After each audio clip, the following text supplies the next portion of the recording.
Hey everybody, it's Natalie Alicia Gold with the Gold Standard, and today I am with a dear friend, Kris Ruby. Hey Kris. Hi, how are you, Natalie? I'm great. I'm great. How are you? So Kris and I actually met on the set of Fox, and she is a master PR strategist and social media maven. And we were so lucky to get on a panel together with our friend Neil Cavuto. So Kris, it's so great to be with you. It's so great to be with you as well. I'm very happy to be here.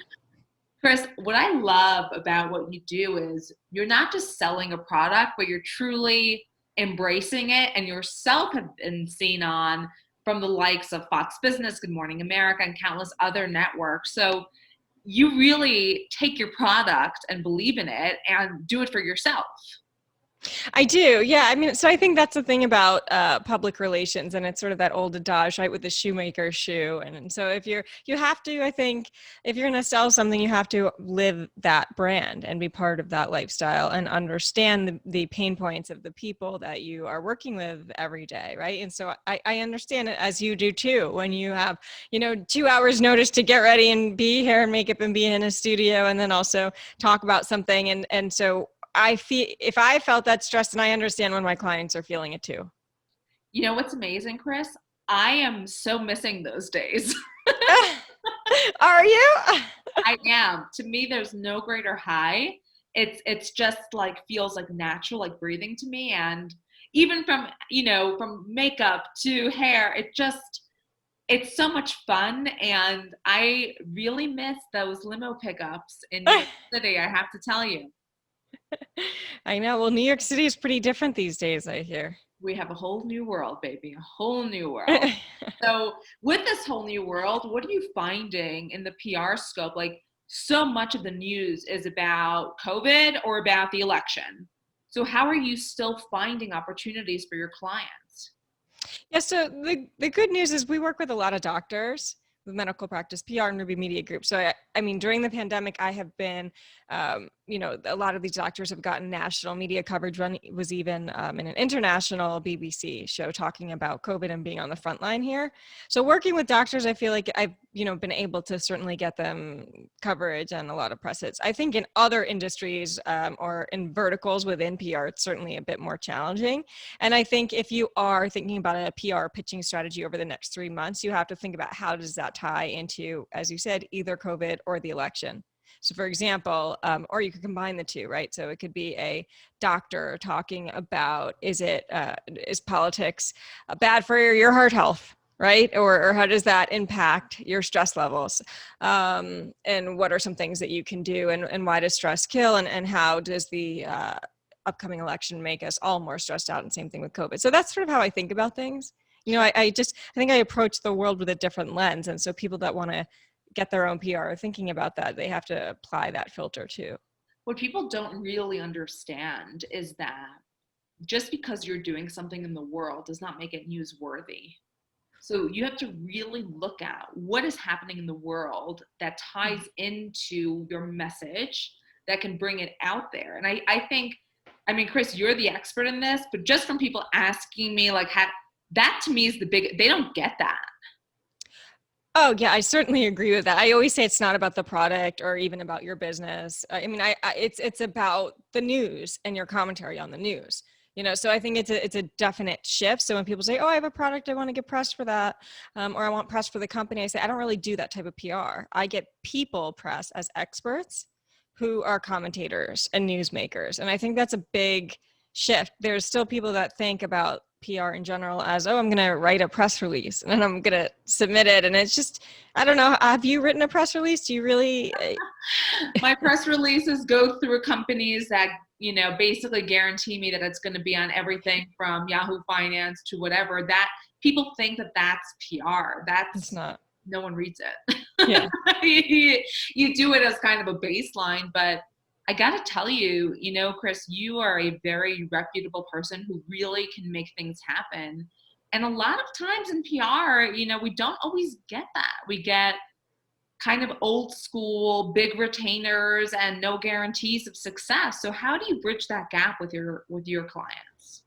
That's so, yeah. I mean, that makes me so sad to hear that, I don't know, people are still doing PR in an old school way, or that people aren't getting results. I do hear that too. When people come to me, sometimes they feel burned. They've worked with other people. They've, you're right, collected retainers and then not gotten them any press placements. And so to me, I just think, of course, that's, on the one hand, I want to say it's almost unacceptable. On the other hand, I can't comment without knowing exactly what happened, or if something was newsworthy or if it wasn't. But I always say that the onus is on the publicist to really scope out and vet that client before they take them on. We always have a good understanding if we can get someone hits. Of course, we don't control the news. We can't control things like pandemics, right? Or what's going on with the election. But we have, if you're a good publicist, the one thing that you have at your core is a solid news judgment, a solid sense of that, right? And so there's people that will come to me that I say, I'm not sure I should take you on yet, right? You don't have a website, or, I think maybe talk to me in a year, where I feel like then, it's a better time for you. And so I think we need to see more of that happening, so that there's less stories of people unhappy. In terms of how I keep my clients happy, like you just mentioned, I'm very forward thinking. I've spent the entire pandemic taking courses at night in every single aspect of the future of PR, with artificial intelligence, machine learning, content marketing, and PR for SEO, and also heavily investing in a lot of B2B SaaS programs and just technology in general that make our lives better and easier and save clients money. So I think that's all part of the equation. And just one other thing on that, I think anyone who is only offering PR will be extinct in 5 years. And I just said that in a PR group the other day. They didn't like that I said that, but I said, the reason I keep clients is not because I do PR. I keep clients because I do PR, content marketing, personal branding, and social media. Not every month is going to be a PR grand slam. You have to offer other things and diversify your assets. You and I will speak about this off the record about, I could have 1 month where I'm the hottest thing since sliced bread and I'm on 15 times on every big network, and then it could go dead for 3 months. Yeah. And so that's exactly. So that is the reality of PR as a service, regardless of how good someone is, because you're controlling on external networks and on those producers and shows, and whether they want you or they don't want you. That's why if you want to keep people happy, you can't only offer them PR in those slow months. Right. So, Kris, why is it that a person, a business owner, a lawyer, a doctor, a professional should be investing in PR? I think the professionals should be investing in PR, because I think it's certainly a requirement for online reputation management. There's something in SEO called EAT, which stands for expertise, authority, and trustworthiness. And it's in the Google Quality Rater guidelines about how it's a 160-page document. And one of the ways that Google really rates a site, or tells these quality raters to look at a site, is what are other people saying about this person online? Well, what's the best way to control what other people are saying about you online? Public relations. There's no better way to achieve that, check mark on that list than doing PR. And as far as professionals, you could look at a beautiful website and spend so much money on it and see tons of ads that a lawyer is doing. But if no one else is saying they're great, and they're the only ones that say they're great, people are not going to trust them the same way they would if that same attorney has been featured on Fox, CNN, ABC, like you, who's been everywhere, right? And I'm sure you've seen a boost to your business as well, right? Just from that, it's not something that people will even tangibly say. It's just something that they feel when they're making that decision. Others trust this person. You've been vetted. You've been a proven expert, and Yes. the TV networks are not going to put someone on who's not great. Yes, exactly.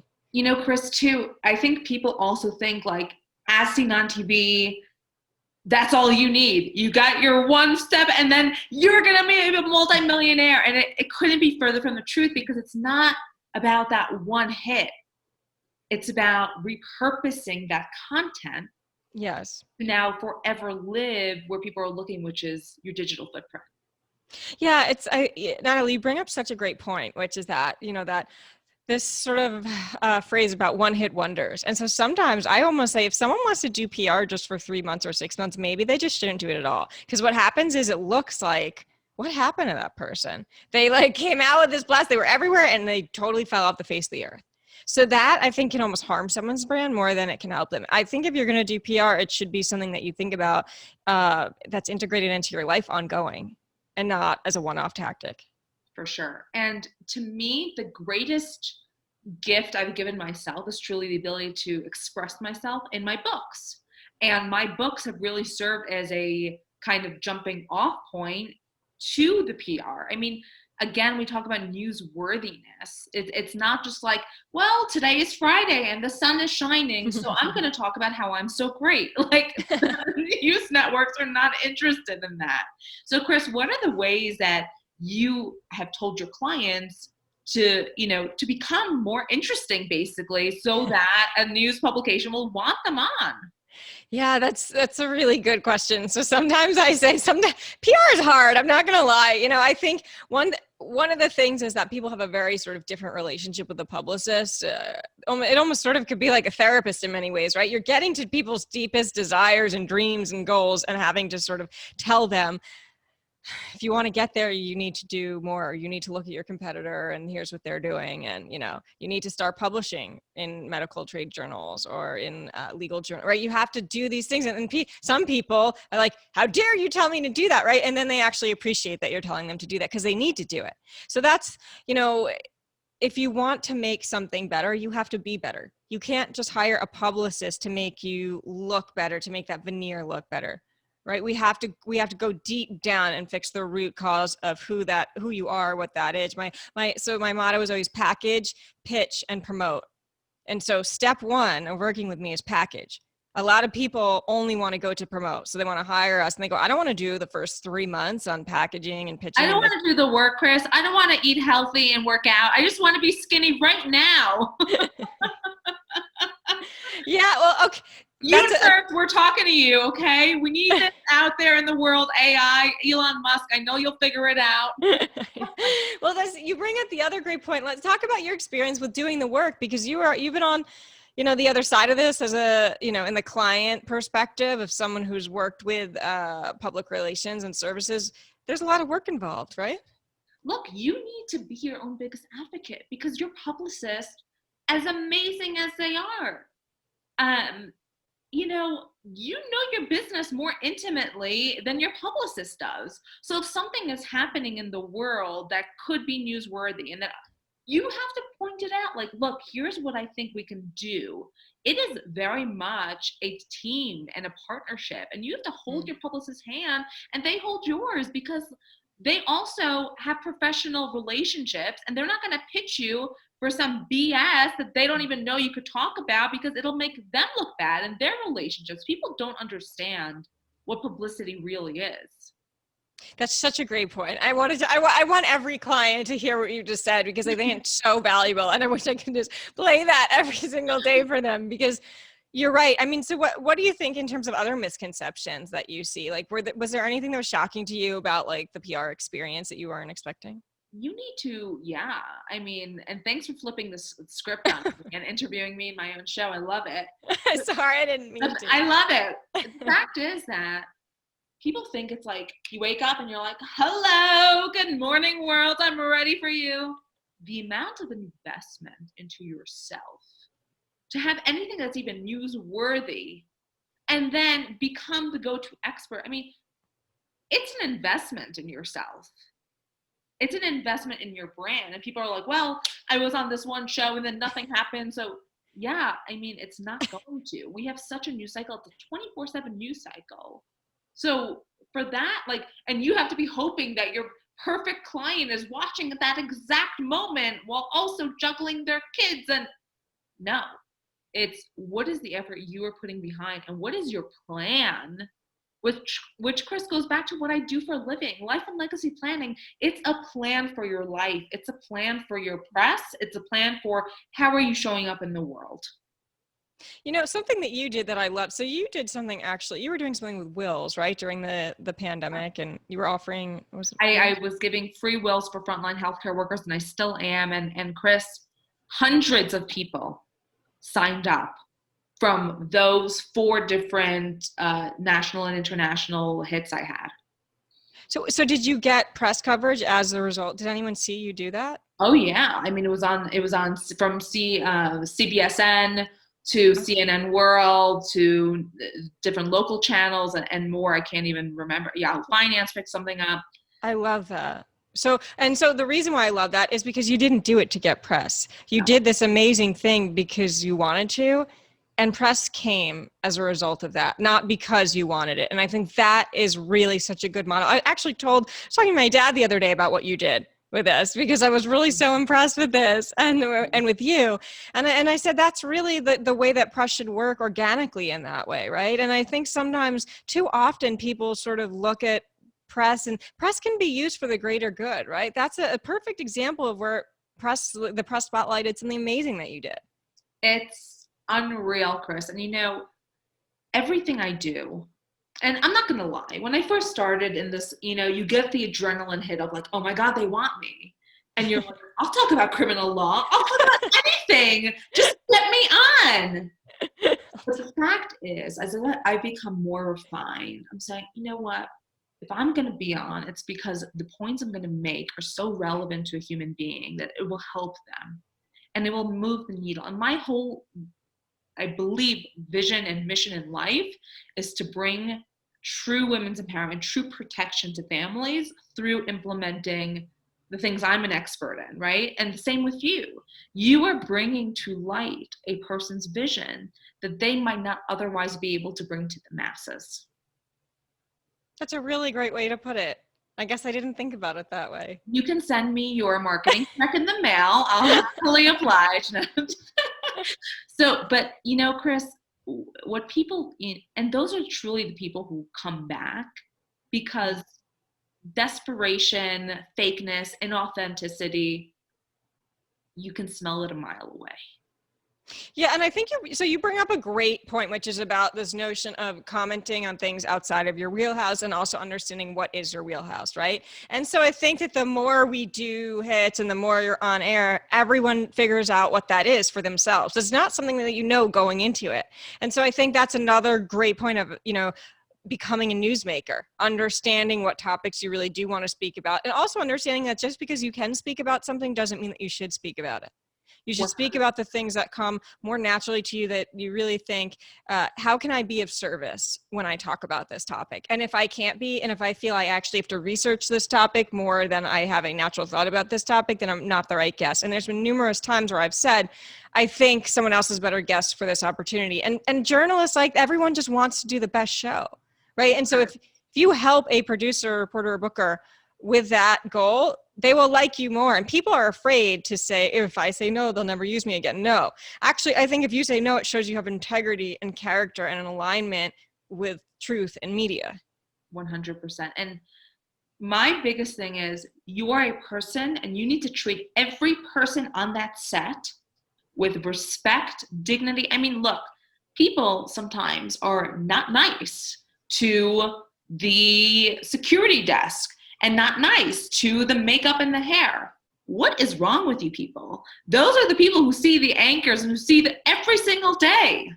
Yeah, that makes no sense to me. Those were, I can't imagine that I don't understand why people would do that, because I think sometimes when people wonder, oh, how come they didn't get asked back? That's certainly part of the reason, right? Like you're an obnoxious asshole. No one wants to be around you. That's why. Just a guess. I think the other part of TV, as you mentioned, that's hard for people to understand is this roller coaster ride where you're really hot and up and then you're not and no one cares, right? Like, so it's very hard not to take that personally and to ride it out, that's. And another thing I would say too, Kris, is like you have a 3 to 5 minute opportunity to say your piece. And I'll never forget because the time we were together on set was my first time on Fox. And it was a 4-person panel, including Neil. So I'm like taking my sweet time and he kind of like pivoted to me. He's like, you're the lawyer in the room. Like, what do you think? And then I took a breath and it was like jumping. And that is what TV is. I mean, you have to understand that if you're not the only one on the panel, you have to be brief, you have to be pithy, and you have to make smart points quickly.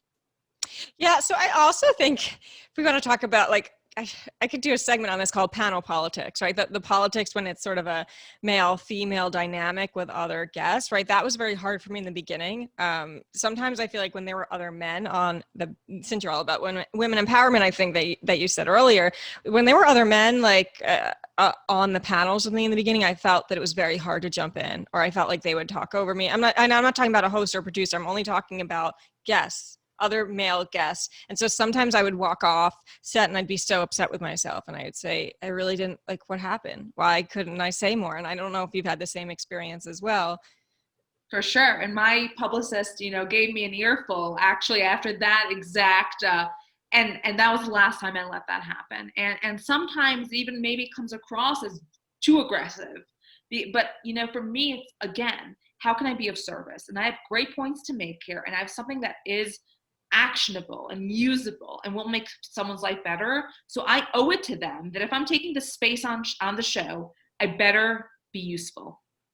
So how can we give women in terms of like, what like tips can we share with them that they can do in that situation? Like, what are 3 things you think they can do? So for me personally, you have to be friends with the people on the panel. You have to make nice, because I actually train negotiation champions. So I take my teams from the law school I went to, St. John's. I was the first time we ever won in a national, or went to a national competition, first time we ever won the regionals. And every year thereafter that I would coach, my kids would win. So what do I teach them? The person on the other side of the table is a human being. If you're nice to them, they're going to have a lot harder of a time talking over you, because now you're their friend. You're someone who is connected to them on social media. There is a reason for them to respect your space. So taking ownership of that before you even get onto the set is very important. Next, I would say, when you're given the opportunity by the host to speak first, you better know your points and you better make them early, because a 3-minute segment goes by in about 3 seconds, after you're like, whoa, I'm done already. So you better know your points cold, and you better make them so intriguing and so memorable that they actually mean something. And lastly, I would say, don't be afraid to play that game. And if someone kind of interrupts you and you still have a point to make, respectfully jump back in. You're on the panel, you're worthy, and you're able to make that point. So make it, baby. You're so good. You're so good. I could listen to you all day. I think that's such helpful advice for people. And I think so, and you were great about that too, by the way. I remember being in the makeup chair and like you talking to me, and I'm a little bit more introverted, I think. So I think that's everybody on the planet Earth is more introverted than me, Kris. So don't you? But I do think, when we talk about the ROI or the value of PR, I think that people sometimes get it wrong, right? Because for me, like, there's value in the people that I met on set or in the green room. Like, here I am with you doing this interview, like a year or 2 later. And so I think when people are saying, oh, it's the value of hiring a publicist is not just about the 3 minutes you have on air. It's also about all the people you meet in that green room and all those relationships you make and what you do with those relationships afterwards. Like everything, what is a Harvard degree worth if it's not your network? Truly. I mean, you can learn the same stuff today online on Coursera for free. So it's about the network. It's about who are you now connecting with? And like the people who come out, take their phone and are in the green room on the phone all the time. What are you doing? That's probably me, by the way. No, I don't think it's you at all. You were very engaging. But the fact is, Kris, that, the network has done us a favor, and they have vetted other professionals at the top of their game to be on the show. So to me, it's like, this is a freaking kid in a candy shop of, I can speak to other amazing professionals and stay in touch. And in fact, I have. And then I've been invited onto their shows if they have a show, or I've invited them to, I think this is even a bigger conversation than PR. It's, who are you showing up as a person, as a human being, every second of your day? I mean, people, if they want to be successful, here's how you do it. Show up every effing day like your name is on the wall, and that it's your business, even if you're working as an assistant or whatever, unpaid, doesn't matter. You show up in that way, you take ownership and have respect for yourself, and it exudes out and everyone wants to be part of it. And then one day you will be the CEO, maybe not of that company, but of your own or a different one. But you got to show up. I agree. I agree with what you said. The only thing I may disagree with is the part about the network doing you or anyone a favor. I would just say that I don't believe in favors or luck. I believe everyone that gets there is getting there because they worked really hard to get there. 100%. So 100%. There's no, people think you fall into it. No one is falling into anything, okay? There is no falling into. You want to know about luck? It's when hard work meets opportunity. Yeah, I would just say, because the only reason that's important to me is because people do think, oh, they believe in this notion of favors and all of these things and this sort of, I guess, boys club or whatever you want to call it around this industry. And no, women like us work so hard to make it in the door of those buildings. And so the truth is, if we weren't good at what we did, it doesn't matter what publicist you have, they still couldn't get us there. 100%. Right. And so that's the back and back and back and back. Yes. And so you're right. So it's not just, again, don't just think you're going to hire the publicist, work off their connections and you're good enough. You have to make yourself good enough so that they feel comfortable presenting you to their relationships. The other thing that I want to say is that hiring a PR firm is not about stealing the relationships of the PR firm. I mean, we've had a lot of experience with this over the past year where people think they're just going to sort of hire someone and then start booking themselves on shows. And it's just like a really not cool thing to do and low integrity. So very much so. And I do not believe in any of that. To me, it's that person, it's about loyalty. It really is. And they're going to do better for you as a result because, and you know what, Kris, too, which is amazing to me, which was eye-opening for me, is the people booking you on shows are quite young and they move around a lot. Yes, they do move around. Well, that's the other thing. So sometimes when you're wondering what happened to me, like why have I not been on XYZ network in a year? Well, maybe because no one even knows who you are there this year. Right? Like that's been like really hard for me to sort of grasp. I mean, even if we look at some of the shows that we've done together, they're probably entirely different. A lot of people have now moved to Newsmax, which is, the total shift, right? And so what's hot one day could be not hot the next. So it's a lot of that. I have to say though, I think I've spent more time off camera over this pandemic and it's been nice because I've been focused on my business. And so sometimes when you're sort of like in that rat race of I have to be hair and makeup ready and I'm doing client stuff, but I also have to be in a limo, it just becomes this very stressful ordeal. It becomes actually your full-time job. Yes. And it's I didn't, when I was on the shows left and right, I wasn't making more money because my whole purpose was getting on the shows, so now that things have quieted down a bit because of the pandemic and because we're very much in a new cycle that cares about COVID and cares about an election, it's been amazing for me because now I'm able to, the seeds that were planted, I'm now able to see the fruits bearing the trees bearing the fruit and truly make the most of it for my business, which at the end of the day, we get so caught up in the press and the glamour, but what are you doing it for? What is your why? And if your why is to grow a business, you have to keep that in the back of your mind at all times. Yeah. And so I love that. What is your why? That's very important, especially in content marketing and anything you're writing before you write it, before you put anything out. And so I think long form content is very important. I think too often people just focus on Instagram and Instagram stories, which is just, I can't stand. If you want to rank, if you care about things like domain authority and backlinks and building your business and not just posting pictures, you need to be writing long form content that lives on your website so that when people are searching for these keywords, they're going to find you. And I think too often people don't do that. They don't understand the connection between public relations and content. And when you're talking about the seeds or all of these things, like you have to put that together. And the other tip that I'll give your listeners is this notion of taking pictures after the segment, like you and I did. We took great pictures outside. So I'm not saying you should take a picture of the host or be that person or take a picture even on set, because a lot of people don't like that. They don't want that. And they all have different rules and regulations. But take a picture in the limo, take a picture outside of the, before you go into the building. And that's what you can use to build your brand and leverage that on your website. 1000%. Kris, if you could give one last tip to our viewers, what would it be? One last tip. Oh God. One last tip about what? Life, business, Anything. Anything.